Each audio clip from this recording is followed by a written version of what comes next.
પહેલી તૈયારી કરવી પડે અને પછી કોઈ પણ કર્મનો આરંભ કરવો પડે. ઘરે લગ્ન પ્રસંગ હોય ને તો આપણે બધી પહેલી તૈયારી કરી દઈએ, બધી વ્યવસ્થાની તૈયારી કરીએ. એમ ભક્તિ કરવી હોય, પરમાત્માનું સાનિધ્ય લેવું હોય, આત્માનો ઉદ્ધાર કરવો હોય તો પહેલા આ બધા ક્રિયાઓ કરવી પડે. આ બધી ક્રિયાઓ છે, આ બધા નિયમો છે. આ બધા નિયમોમાંથી પસાર થવું પડશે. ખેતરમાં થી ગુણો ભરવાની હોય ને તો એના પહેલા એની આગળની જે બધી ક્રિયાઓ છે ને એ બધી કરવી પડે. પહેલા એને પાણીથી ભીંજવવું પડે, હળથી ખેડવું પડે, પાછું યોગ્ય થાય ત્યારે એમાં બીજ વાવીએ, યોગ્ય ખાતર પાણી એની માવજત કરીએ અને પછી એને ફળ લાગે અને પછી આપણે ગુણો ભરી શકીએ. સીધી ગુણો ભરાતી નથી, સીધી કેરી ખવાતી નથી. પેલી આંબાને રોપવો પડે છે, એને પાણી એને સિંચન કરવું પડે છે. એમ આ દેહમાં, આ શરીરમાં આત્માનો જો રહેલો આત્મા છે એનો ઉદ્ધાર કરવો હશે તો પહેલા આ બધા ભક્તિના જે નિયમો છે, પરમાત્માને મેળવવાના જે ક્રિયાઓ છે એ ક્રિયાઓમાંથી પસાર થવું પડશે. આપણે સૌએ એક પછી એક કઠિનાઈ આવતી રહે. શ્રેયાંશુ કાર્યાણી સહસ્ર વિઘ્નાની. શાસ્ત્રમાં કહેવત છે કે તમે સારું કામ કરવા જાઓ ને એટલે એની અંદર વિઘ્ન ઘણા આવે. વિઘ્ન સંતોષી માણસો પણ ઘણા હોય.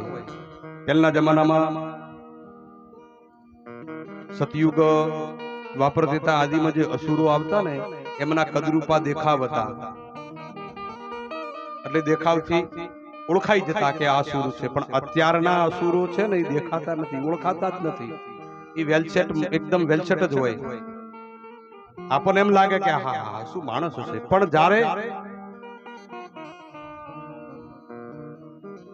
જ્યારે એના કર્મ ચાલુ કરે ને, એની ક્રિયાઓ ચાલુ કરે ને પછી ખબર પડે. સમાજ પરિવારની અંદર મોટા થવું હોય, જીવવું હોય તો ખૂબ સહન કરતા શીખવું પડે. પેલું આપણામાં કહેવત છે ને કે ઝેર પીવે એ મોટો થાય, ઝેર પીનારો મોટો થાય. ઝેર એટલે કઈ પેલી નાની બોટલીમાં લઈએ પોઈઝન પીએ એ નહીં. સમાજમાં અનેક કડવા રસ હોય છે, અદેખાઈના, ઈર્ષાના, છળકપટના, આવા અનેક કડવા પદાર્થો છે અને પી જવા પડે. પરિવાર 50 જણનો હોય તો આખા પરિવારની અંદર કોઈ કદાચ માણસ આંગળી સીધીને એમ કે આ પરિવારમાં આ વ્યક્તિ ખૂબ સજ્જન છે, બહુ મહાન છે. કેમ આખા પરિવારને કેમ ન કહેવાનું, એક જ વ્યક્તિને કેમ? કારણ કે અમને ખબર છે કે આ પરિવારમાં આ વ્યક્તિ ખૂબ સહન કરતા શીખ્યો છે, ખૂબ સહન કરે છે, કોઈની આઘાપાછી નથી કરતો. મોટા પેટવાળા અમે જીવનમાં સુખી હોય. બહારથી વિશાળતા, બહારથી નહીં અંદરથી વિશાળતાનો ભાવ હોવો જોઈએ. સાચી ખોટી બધી વાતો અંદર સંગ્રહી રાખે, કોઈની આઘાપાછી ના કરે. અમુક તો એવા અપલખણા હોય એટલે બે બાજુ જઈને ડાયો થઈ આવે. પાછું એને ખબર નથી કે જેના આગળ ડાયો થયો છે ને એ એનાથી દોઢ ડાયો વધારે છે. એની વાત બીજા ત્રીજા કહી દીધી, એ એને ખબર ન હોય.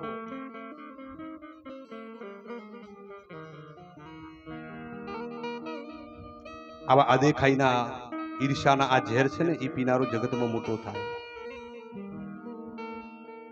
આ બધો બોધ આપણને કથા થકી પ્રાપ્ત થાય. એટલા માટે કહીએ છીએ સત્સંગમાં જાઓ, કથાઓ સાંભળો, ભગવાનનું સંકીર્તન કરો. અરે જ્યાં સુધી તમે ભગવાનનું સંકીર્તન કરશો, જ્યાં સુધી તમે કથામાં બેસો ત્યાં સુધી તો તમે પાપ નહીં કરો ને એટલો સમય તો તમારો સુધરી જાય ને.